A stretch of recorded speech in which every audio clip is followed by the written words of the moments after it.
Telugu Desam party అంశాలన్నింటినీ defend చేసుకోవడంలో ఎక్కడ ఫెయిల్ అవుతుంది? డిఫెండ్ ఇప్పుడు see the point here is when అవతల వాళ్ళు ఒక విషయం చెప్తాను శ్రీకాంత్, ఒక ఊహాజనితంగా ఒకటి క్రియేట్ చేసి ఊహాజనితంగా మా మీద ఒకటి బురద జల్లే ప్రయత్నం చేస్తున్నారు, డబ్బులు ట్రాన్సాక్షన్ జరిగిందంటూ చెప్తున్నటువంటి మాట తెలుగుదేశం పార్టీ నుంచి వినిపిస్తోంది. బట్ మీరేమో లెక్కలతో సహా చెప్తున్నారు. మీరు 300 కోట్లకు రూపాయి లెక్క చూపిస్తామని మీరంటూ ఎట్ ది సేమ్ టైం 1800 కోట్ల అలిగేషన్ మీరు ఈ రోజు తీసుకొస్తున్నారు. ఖచ్చితంగా మాజీ ముఖ్యమంత్రి అరెస్ట్ అయినట్టు రేపు పొద్దున మీరు అధికారంలోకి వస్తే మీరు చేసే పని కూడా ఇదే అర్థమైపోతుంది. నేనేమంటున్నా అంటే this is what is happening.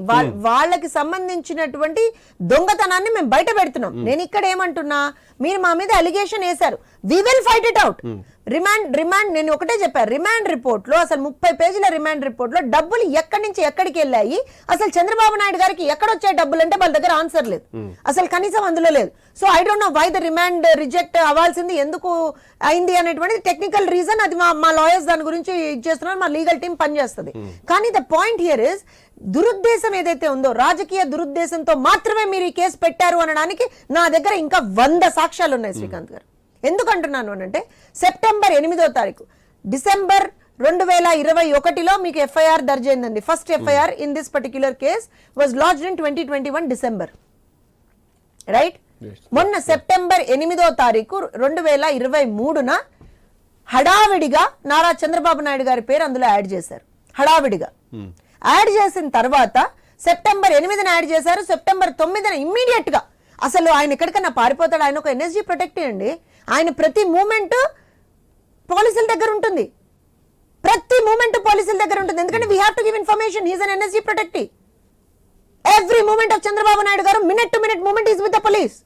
మరి ఆయన ఎక్కడికి పారిపోతున్నాడు అని అర్ధరాత్రి పూట వచ్చి వీళ్ళు హంగామా చేసి 100 మంది పోలీసులను తీసుకొచ్చి ఎందుకు ఆ రోజున అక్కడ హంగామా చేశారు చెప్పండి నాకు.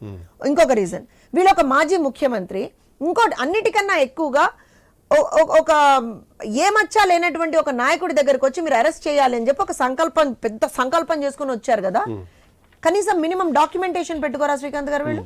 నాకు ఒక విషయం చెప్పండి, minimum documentation. The day they have come in the morning, FIR ఏదయ్యా నా పేరు ఎక్కడుందో ఎఫ్ఐఆర్ లో చూపించు అని చంద్రబాబు నాయుడు గారు అడిగితే, సార్ ఇది మా దగ్గర ఉన్నది పాత ఎఫ్ఐఆర్ సార్, కొత్త ఎఫ్ఐఆర్ లో మీ పేరు ఉంది సార్ అని చెప్పాడు. వచ్చినటువంటి డిఐజీ సమ్రెడ్డి గారు, I don't even remember his name. సరే మరి ఎట్లా నన్ను ఎట్లా తీసుకెళ్తారు అంటే, లేదు సార్ రిమాండ్ రిపోర్ట్ లో మీ పేరు ఉంది సార్ అని. సరే నాకు రిమాండ్ రిపోర్ట్ అయ్యా ఇవయ్యా అని అన్నారు సార్. అంటే ఏమంటాడు సార్, 400 పేజీల రిమాండ్ రిపోర్ట్ సార్, అది మేము ఇక్కడికి తేలేము, మేము కోర్టులో సబ్మిట్ చేస్తామన్నాడు. ఇట్స్ ఆల్రెడీ మేము కోర్టులో సబ్మిట్ చేస్తామన్నాడు. కోర్టులో సబ్మిట్ చేస్తారు అంటే మరి నేను how can I come with you అంటే, sir just wait for 2 hours will give it to you అన్నాడు. ఇవ్వలేదు.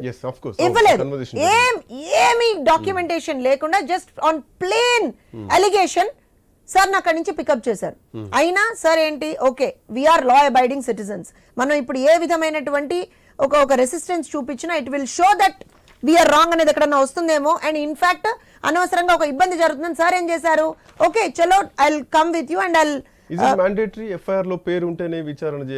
నేనేమంటున్నాను, when you are touching a person of that stature, when you are touching a person of that stature, you have to show all the documentation. Isn't it mandatory? Documentation అయితే చూపించాలి కదా. అయినా సరే వాళ్ళు ఏదో చట్టంలో ఉన్నటువంటి లొసుగుల్ని పట్టుకొని వచ్చారు. అయినా సార్ వచ్చారు కదా, ఎక్కడా సార్ రెసిస్టెన్స్ చూపించలేదు కదా, వచ్చారు కదా. వచ్చిన తర్వాత రాత్రంతా సిట్ ఆఫీస్ లో కూర్చోబెట్టి తెల్లవారుజామున తీసుకుపోయి మేము సబ్మిట్ చేస్తాం, కోర్టులో ప్రొడ్యూస్ చేస్తామని చెప్పారు. వైద్య పరీక్షలకు తీసుకెళ్లి మళ్ళీ వాపస్ సిట్ ఆఫీస్ కి తీసుకొచ్చారు. ఎందుకు తీసుకొచ్చారు అయ్యా అనంటే, మా దగ్గర రిమాండ్ రిపోర్ట్ రెడీగా లేదంటారా? తమాషాలు ఆడుతున్నారా? తమాషాలు కాదు. 30 గంటల పైచిలుకు ఆ మనిషిని అప్పటివరకు మీరు ఇబ్బంది పెట్టలేదు. 30 గంటల పైచిలుకు అయినా సరే కేవలం ఒక్క వికెట్. ఒక్క నిమిషం Srikanth garu, you have to let me continue. ఎందుకంటున్నా అంటే ఇక్కడ వీళ్ళు పొలిటికలీ డ్రివెన్ అని ఎందుకంటున్నా వినండి. 8:30కి వాళ్ళు కోర్టులో జడ్జి గారి ముందర రిమాండ్ రిపోర్ట్ పెట్టారండి. 8ంటికి జడ్జి గారు వచ్చారు, 8:30కి వాళ్ళు రిమాండ్ రిపోర్ట్ పెట్టారు కోర్టులో. ఇది వాస్తవం, మీ అందరి దగ్గర కూడా ఉంది. అదే రోజు పేపర్లో, సాక్షి పేపర్లో A1 చంద్రబాబు నాయుడు గారు ఎట్లా వస్తుందండి? వాళ్ళు రిమాండ్ రిపోర్ట్ లో A37 అని పెట్టారు. మేము we will ask him to be put up as A1 because he is the main conspirator అని చెప్పి ఒక ప్రేవిల్ రిమాండ్ రిపోర్ట్ లో పెట్టారు. అవునా కాదా? మరి సాక్షిలో ఎట్లా వస్తుంది? అంతకు ముందర రోజు శనివారం రోజు ఎప్పుడైతే సార్ అక్కడి నుంచి బయలుదేరారో అప్పుడే రోజా, అమర్నాథ్, అంబటి, సజ్జల, ఇంకెవడు ఉండేవాడు ప్రతివాడు బయటకు వచ్చేసి ఏం మాట్లాడారు? A1 చంద్రబాబు నాయుడు గారు, A1 చంద్రబాబు నాయుడు గారు అని డ్రామాటిక్ డైలాగ్ లో శాఖ కూడా ఆయన దగ్గర ఉంది, ఆయన అధీనంలో ఉంది అని తెలిసి ఆయన ఆధ్వర్యంలోనే జరిగింది కుట్ర అంటూ కూడా వాదనలు. నేను ఒక్కటి ఇక్కడ how do you know that he is A1? Skill scam తో పాటు ఇంకొకటి రింగ్ రోడ్ ప్రస్తావన కూడా తీసుకొస్తున్నారు. సో తీగ లాగితే దొంకంతా కదలబోతోంది. నారాయణ గాని, లోకేష్ గాని, అచ్చెన్నాయుడు గాని మీరు అంతా కూడా సిద్ధంగా ఉండండి అరెస్ట్ కావడానికంటూ వాళ్ళు మాట్లాడుతున్నటువంటి పరిస్థితి కనిపిస్తోంది. ఏమాత్రం సాక్ష్యాధారాలు లేకుండానే ఇవన్నీ జరుగుతున్నాయి అనుకోవాలా? నేను ఒకటే చెప్తాను. ఇప్పుడు నేను ఇన్ని క్వశ్చన్స్ వేసాను శ్రీకాంత్ గారు, సింగిల్ ఆన్సర్ అన్న ఎప్పుడన్నా, అంటే మీరు ఇన్ని రోజుల నుంచి 3 days నుంచి మీరు దాన్ని ఫాలో అవుతున్నారు, do you find a single answer to my questions? And also MD Premachandra Reddy, who is the key person and who is the cheque releasing authority? Cheque releasing power MD Premachandra రెడ్డికే ఉంది. అతన్ని ఎందుకు ఎంక్వైరీ చేయలేదు వీళ్ళు ఇప్పటి వరకు? అజయ్ కలాం రెడ్డి ఎవరైతే వాళ్ళ ఇప్పుడు నాకు తెలిసి ముఖ్య సలహాదారుడు వాళ్ళకి, రైట్? అతను హీ వాజ్ ఫైనాన్స్ సెక్రటరీ ఏదో అప్పుడు, and he was the one who has signed on the documents. మరి వాళ్ళిద్దరిని ఎందుకు విచారించలేదు? ఎందుకు విచారించలేదు?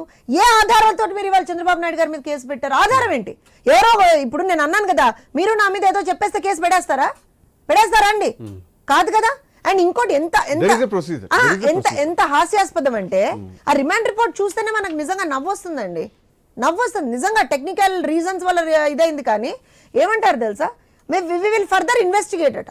అరే when you do not have a single proof against mister Chandrababu Naidu గారు, saying that there is an involvement of money transaction అని ఎక్కడా లేనప్పుడు ఎలా మాట్లాడతారు? ఇప్పుడు మీరు అన్నారు ఇన్నర్ రింగ్ రోడ్ అండి, ఇంకోటండి.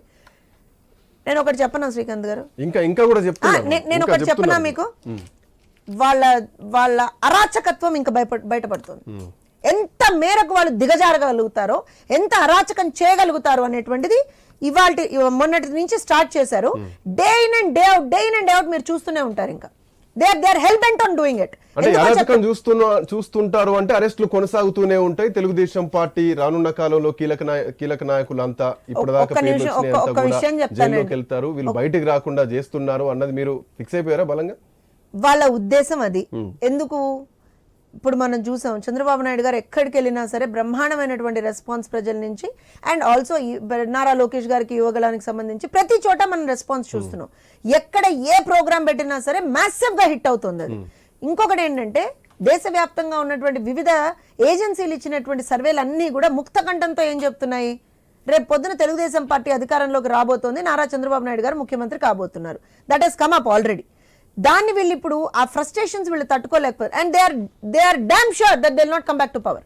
వాళ్ళకి తెలుసు, జగన్మోహన్ రెడ్డితో సహా ప్రతి ఒక్కళ్ళకి ఏం తెలుసు అంటే, మేము రేపు పొద్దున అధికారంలోకి రాము కాబట్టి ఆ పైశాచిక ఆనందం ఉంటుంది చూసారా, నేను జైలుకి వెళ్ళాను కాబట్టి చంద్రబాబు నాయుడు గారిని కూడా జైలుకి పంపించాలి, నాకు ఒళ్ళంతా మరకలు అంటాయి, సో నేను చంద్రబాబు నాయుడు గారికి కూడా ఒక మరక అంటించాలి, లేకపోతే లోకేష్ గారికి కూడా ఒక మరక అంటించాలి, లేకపోతే ఇంకోళ్ళకి కూడా ఒక మరక అంటించాలి.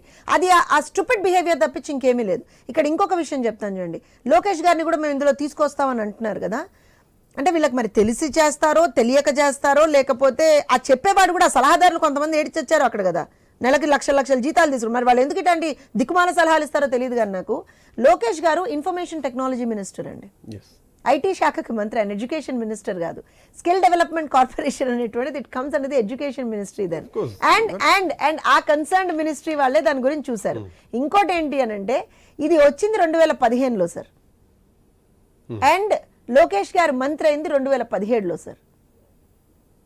అసలు ఎక్కడన్నా ఇది అబ్సల్యూట్ గా రాజకీయ దురుద్దేశంతో కక్షపూరితమైన ధోరణితో చేస్తోంది తప్పించి ఎక్కడన్నా అబ్సల్యూట్ గా ఆయన మంత్రి అయింది అప్పుడే, ప్రభుత్వం మాత్రం అంతకు ముందు నుంచే ఉంది కదా. ప్రభుత్వం ఉన్నా నేను అదే చెప్తున్నాను. క్యాబినెట్ లో ఆయన లేడు సార్, క్యాబినెట్ లో లేడు, ఆ కమిటీలో లేడు. లోకేష్ లాంటి వ్యక్తి క్యాబినెట్ లో ఉండాల్సిన అవసరం ఉందంట. నేను ఒక విషయం చెప్తానండి, నేను ఏమంటాను అని అంటే, ఇప్పుడు క్యాబినెట్ లో ఆయన లేరు, ఆ కమిటీల్లో ఆయన లేరు, సరే మీరు లోకేష్ గారి మీద ఒక ఆరోపణ వేస్తున్నారు కదా, we will come out clean in that also. అది మీరు వదిలేసేయండి, మేము చట్టపరంగా మేము ఏం చేయాలో మేము చేస్తాం, మేము తప్పు చేయలేదు కాబట్టి మేము కడిగిన ముచ్చలాగా బయటకు వస్తాం, అందులో డౌటే లేదు. కానీ నా డౌట్ ఏంటి అని అంటే, ఇప్పుడు అందులో ఆ కమిటీలో అంతమంది ఉన్నారు, క్యాబినెట్ లో ఆ రోజున మీటింగ్ లో కూర్చున్నటువంటి వాళ్ళు ఉంటారు, ఎవరో whatever we call it, ఆ 2 కమిటీలు which were instrumental in monitoring this system, ఆ కమిటీలో ఎవరిని వీళ్ళు విచారించలేదు. అసలు అన్నిటికన్నా ముందర ప్రేమచంద్రారెడ్డిని ఎందుకు విచారించలేదు చెప్పండి నాకు. లోకేష్ గారిని విచారించడానికన్నా ముందర, లోకేష్ గారిని అరెస్ట్ చేయడానికన్నా ముందర వీళ్ళు ప్రేమచంద్రారెడ్డిని అరెస్ట్ చేయాలి కదా అంటాను నేను. మరి ఇవి చేయడం మంత్రి కాలేదు కాబట్టి విచారణ ఇక్కడి నుంచి మొదలు కావాలి. నేను ఏమంటా, మరి మీరు అన్నారు కదా మంత్రి అయినా కాదన్నా హీ కుడ్ బి ఇన్ఫ్లుయెన్షియల్ అని అంటే, a person who has the right, who has the power for check release, he should be questioned first కదా. చెక్ రిలీజ్ చేసేది నేను అనుకోండి, నన్ను కదా మీరు క్వశ్చన్ చేయాల్సింది. అవునమ్మా జ్యోత్స్న, నీకు ఎవరు చెప్పారమ్మా చెక్ రిలీజ్ చేయమని, లేకపోతే నువ్వు ఎలా అమ్మా, ఏ ఆర్డర్స్ ప్రకారంగా మీరు చేసావమ్మా, ఏది మీటింగ్ అమ్మా, ఏది మినిట్స్ ఆఫ్ ది మీటింగ్ ఏవమ్మా, ఫైల్ ఏదమ్మా, ఎక్కడుందమ్మా అని మీరు నన్ను కదా ప్రశ్నించాల్సింది. జమానాలో చంద్రబాబు నాయుడు గారికి స్కిల్ డెవలప్మెంట్ కార్పొరేషన్ కి ఎస్ చెప్పారని చెప్పి అక్కడెక్కడో చంద్రబాబు నాయుడు గారిని టచ్ చేస్తానంటారు కానీ ప్రత్యక్షంగా ఉన్నటువంటి ప్రేమచంద్రారెడ్డిని ఎందుకు టచ్ చేయట్లేదు, ప్రత్యక్షంగా ఉన్నటువంటి అజయ్ కల్లాం రెడ్డిని ఎందుకు టచ్ చేయట్లేదు, ఇది కదా మనం అడగాల్సినటువంటి విషయం. ఇక్కడ ఇంకొక చిన్న పాయింట్ చెప్తాను శ్రీకాంత్ గారు, బిఫోర్ ఐ మిస్ ఇట్. మీకు తెలిస్తే ఒక ఆడిట్ రిపోర్ట్ తీసుకొచ్చారు వీళ్ళు. ఓకే, ఏం ఆడిట్ రిపోర్ట్ అంటే, డిజైన్ టెక్ సంస్థ ఏది కూడా వెండర్స్ నుంచి ఏమీ కొనలేదు, అది ఇది. అసలు ఉన్న స్కామ్, జిఎస్టీలో బయటపడ్డ స్కామ్ డిఫరెంట్ అండి.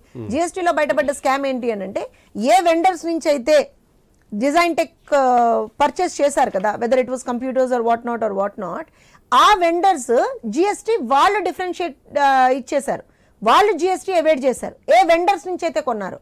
సో వీళ్ళు ఇవాల్టి రోజున ఆ వెండర్స్ కి సంబంధించినటువంటి ఆ జిఎస్టీ గురించి మాట్లాడాలి తప్పించి అసలు ఇక్కడ సైఫనింగ్ ఆఫ్ ఫండ్స్ అనేటువంటిది లేనే లేదు. ఫస్ట్ వెరీ క్లియర్ గా అది చెప్పాలి. ఇక్కడ వీళ్ళు ఒక ఆడిట్ రిపోర్ట్ చేశారు, ఎందుకంటే ఆ నోట్ ఫైల్స్ అవన్నీ గాయబ్ చేసేసారు. ఒక్క ఫైల్ లేదు స్కిల్ డెవలప్మెంట్ కార్పొరేషన్ లో, ఒక్క ఫైల్ లేదు. సర్ప్రైజింగ్లీ ఒక్క ఫైల్ లేదు. ఫినాన్స్ డిపార్ట్మెంట్ లో మనం we call them shadow files అన్నమాట. ఆ షాడో ఫైల్స్ లో ఏంటంటే రఫ్ నోట్స్ లాగా మనం రాసుకుంటాం కదా. ఇప్పుడు మీరు చెప్తారు 75 కోట్లు అండి దీన్ని అని అంటే, లేదు you have to negotiate and get it back to 50 crores or 60 crores అని చెప్పి నేను చెప్పాను అనుకోండి, you maintain that okay 75 crores అని చెప్పంటే ఇనిషియల్ అది it's just something like a rough notes. ఆ షాడో ఫైల్ అని పెట్టేసుకొని చూసారా చంద్రబాబు నాయుడు గారు ఇచ్చేస్తారు అంటారు. ఎక్కడి నుంచి? ఇంకొక విషయం ఏంటంటే, ఆడిట్ రిపోర్ట్ ఒకటి చేసామంటున్నారు. ఆడిట్ చేసింది ఎవరో చెప్పనా మీకు? Sarath associates. It's a shell company of IVS associates. IVS associates ఎవరిదండి? జగతి పబ్లికేషన్స్ కి, సాక్షికి ఆడిటర్స్ గా పనిచేసే వాళ్ళు IVS associates. I think now it's clear who is doing all this. ఇవన్నీ చెప్తున్నాం అండ్ ఇవన్నీ డెఫినెట్‌గా జరుగుతుందని చెప్పేసి మీరు ఘంటాపదంగా చెప్తున్నారు. నేను విత్ ప్రూఫ్స్ మాట్లాడుతున్నా. బట్ ఇక్కడ విషయం చూస్తే గనక ఈ అంశాలన్నీ తెలుగుదేశం పార్టీ నాయకులు బలంగా తీసుకెళ్లడంలో ఫెయిల్ అవుతున్నారా? ఒకవైపు అధికార పార్టీ ఈ స్కిల్ డెవలప్మెంట్ తో పాటు తీగలాగితే డొంక గదులుతోంది అనుకుంటూ ఆ డొంక పేర్లు కూడా చెప్తున్నారు. ఫైబర్ గ్రిడ్ గానీ, పోలవరం గానీ, పట్టిసీమ గానీ, అమరావతి భూముల విషయంలో కూడా చాలా పెద్ద స్కామ్ జరిగింది, మొత్తం కుంభకోణాలే ఉన్నాయి తెలుగుదేశం పార్టీ ప్రభుత్వం హయాంలో అంటూ కూడా ఖచ్చితంగా చెప్తున్నారు. సో ఇట్లా నేపథ్యంలో వరుస పెట్టి అందరూ జైల్లోకి వెళ్లాల్సిందేనా? Telugudesam party next question mark లో పడుతుందా? అయ్యో మహా అయితే నేను చెప్తున్నాను కదండి, మహా అయితే అక్రమ కేసులో బనాయించగలుగుతారు. తెలుగుదేశం పార్టీ ఎప్పుడైనా సరే కార్యకర్తలతో నడిచేటువంటి పార్టీ. నాయకులు మా ముందర ఉంటారు, కానీ నాయకులకు ఏ కష్టం వచ్చినా కార్యకర్తలు పార్టీ నడిపించుకెళ్ళిపోతారు. వీళ్ళెంతండి, వీళ్ళతో సిస్టమ్ లేదు, ఒక నిర్మాణం లేదు, ఏమీ లేదు. వైఎస్ఆర్సీపీకి ఏముంది వాళ్ళ? ఒక పార్టీ సిస్టమ్ లేదు, ఒక పార్టీ నిర్మాణం లేదు, ఏమీ లేదు వాళ్ళకి. ఏదో అబద్ధం మీద నడిచేస్తూ ఉంటారు. ఇక్కడ మీరు పట్టిసీమ, వీటి పోలవరం, వీటన్నిటి గురించి మాట్లాడారు కాబట్టి జగన్మోహన్ రెడ్డి చేసేటువంటి ఈ దందాలు ఎట్లా ఉంటాయో చెప్తా చూడండి. ఆ రోజున మేము అధికారంలో ఉన్నప్పుడు పట్టిసీమకు సంబంధించి మెగా కంపెనీ ఏదైతే ఉందో, లేదండి there were lot of misappropriations done, చాలా కమిషన్లు తినేశారు, ఇచ్చేసారు, వచ్చేసారు అని చెప్పేసి నానా హంగామా చేసి రివర్స్ టెండరింగ్ అన్నాడు, ఇదన్నాడు, అదన్నాడు, 100 తీసుకొచ్చి ఆఖరికి మళ్ళీ ఇవాళ రోజున ప్రాజెక్ట్ ఎవరి చేతుల్లో ఉందో మనకి తెలుసు. ప్రాజెక్ట్ ఎవరి చేతుల్లో ఉంది మనకి తెలుసు. ఈయన అధికారంలోకి వచ్చిన వెంటనే ఏమన్నాడు, అంతకు ముందర బుక్కులు పబ్లిష్ చేశాడండి. బుక్కులు ఎన్నో కోట్ల అవినీతి అని చెప్పి బుక్కులు పబ్లిష్ చేశాడు. 4.5 సంవత్సరాలు అయింది. ఇవాల్టి వరకు కూడా ఒక్క దాని మీద కూడా he couldn't prove even this at the last moment. ఎందుకంటే ఇప్పుడు మేము ఆ ప్రాజెక్టుల సందర్శన టూర్ కావచ్చు, ఇట్లా మనం తీసుకుంటే భవిష్యత్తు గ్యారంటీ కావచ్చు, every programme is a hit. So ఇతనికి ఇంకొక ఆప్షన్ లేక, ఇంకా ఏమీ చేయలేక, అవుట్ ఆఫ్ ఫ్రస్ట్రేషన్ ఖచ్చితంగా ఏదో ఒక అక్రమ కేసులో, ఆయన చేతుల్లో ఉన్న వ్యవస్థ ఏంటి? సిఐడి ఆయన చేతుల్లో ఉన్నటువంటి వ్యవస్థ, రాష్ట్ర పోలీస్ ఆయన చేతుల్లో ఉన్నటువంటి వ్యవస్థ. ఆ 2 వ్యవస్థల్ని పెట్టుకుని వాళ్ళు ఏదో ఒక డ్రామా చేద్దాం అని అనుకుంటున్నాడు. నేను అన్నట్టుగా అరాచకం చేస్తారండి, కానీ ఫేస్ చేస్తాం. ఎందుకనంటే ఇది మా కోసమో మా స్వార్థం కోసమే చేసేటువంటిది కాదు. రాష్ట్ర ప్రజల కోసం, రాష్ట్రం ఎక్కడా కూడా ఇవాల్టి రోజున ఏదైతే అంధకారంలోకి రాష్ట్రాన్ని నెట్టేశాడో ఖచ్చితంగా రేపు పొద్దున రాష్ట్రాన్ని మళ్ళీ గాడిలో పెట్టాలి అంటే నారా చంద్రబాబు నాయుడు గారే రావాలి. అందుకనే మా పోరాటం తప్పించి ఇందులో మా స్వార్థం ఏమీ లేదు. ఇంకొక విషయం చెప్తాను శ్రీకాంత్ గారు, ఇంత మాట్లాడుతున్నాము, ఇన్ని చేస్తున్నాము, ఒకటే ఇవాళ రోజున వ్యవస్థల్ని మేనేజ్ చేసేటువంటి వ్యక్తి జగన్మోహన్ రెడ్డి. 33 కేసుల్లో నిందితుడుగా ఉండి, అన్ని ఛార్జ్షీట్లలో పేరుండి, 16 నెలలు జైల్లో ఉండి బయటకు వచ్చి, బెయిల్ మీద బయటకు వచ్చి ఇవాల్టి వరకు కూడా ఒక్కసారి కూడా కోర్టు హియరింగ్ కి హాజరు కాకుండా ప్రతి శుక్రవారం కూడా ఒక మినహాయింపు తీసుకుంటూ మేనేజ్ చేస్తూ, I will tell it very categorically, manage చేస్తూ ఇవాల్టి రోజున వ్యవస్థల్ని మేనేజ్ చేస్తూ అక్కడ సిఐడిని కావచ్చు, పోలీసులను కావచ్చు, పప్పెట్లలాగా వాడుతూ ఇవాళ రోజున ముందరకు వస్తున్నాడు జగన్మోహన్ రెడ్డి. కానీ మేము ఎదుర్కొంటాం, ఎట్టి పరిస్థితుల్లో ఎదుర్కొంటాం.